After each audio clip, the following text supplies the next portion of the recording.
The Girl with the Golden Hair. The original story, Rapunzel, comes from older European folklore. The wife became pregnant and saw fresh, green Rapunzel plants in the garden. She wanted them very badly and could not stop thinking about them. I must have those plants, she told her husband, or I will fall ill. The wife became pregnant and saw fresh, green Rapunzel plants in the garden. She wanted them very badly and could not stop thinking about them. I must have those plants, she told her husband, or I will fall ill. Her husband loved her deeply.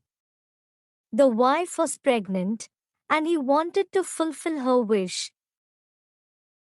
The witch appeared and shouted, "How dare you steal from my garden?" The man trembled.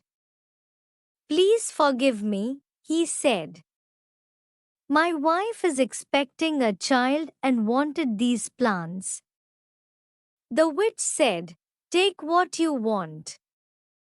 But you must give me your child when it is born." The man felt scared and helpless. He agreed. Soon, a baby girl was born. She was beautiful, with bright eyes and soft golden hair. The witch came to claim her promise. She took the baby away and named her Rapunzel. The witch raised Rapunzel as her own child, keeping her hidden from the world. She taught her to sing, to care for plants, and to obey her every word. Rapunzel grew up gentle, kind, and curious, but she had never seen anyone except the witch. The witch took Rapunzel deep into the forest and locked her in a tall, lonely tower with no doors or stairs, only a small window at the top. No one could enter or leave. Whenever the witch came, she called, "Rapunzel, Rapunzel, let down your hair."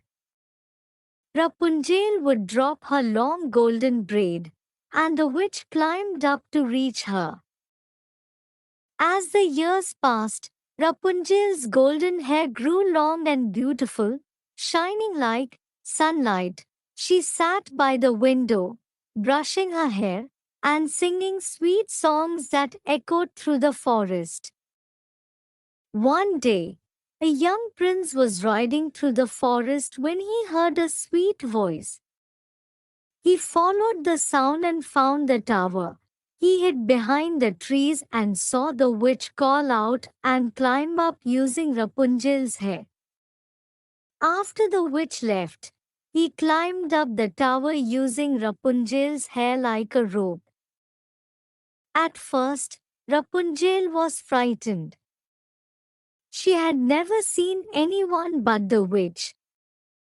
But the prince spoke gently, and soon her fear faded.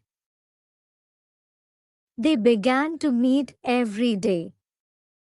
They laughed, shared stories, and dreamed of a life beyond the tower. "I will take you away from here," the prince promised. "We will be free together." One day, the witch discovered the prince. Her eyes filled with anger, and she cut off Rapunzel's beautiful hair. The next day, the prince came as usual. The witch stood inside the tower and called out, trying to trick him. But hidden behind her, Rapunzel saw everything. She quickly called out in a soft but urgent voice, "Do not climb. It is a trap." Though her long hair was cut, Rapunzel saved the strands. She tied them together, knot by knot, to make a strong rope. That night, when the witch was away, Rapunzel slowly climbed down. Her hands trembled, but she was brave. The prince helped her reach the ground safely. Without looking back, they ran through the dark forest, their hearts racing. They hurried forward until the tower was far behind them.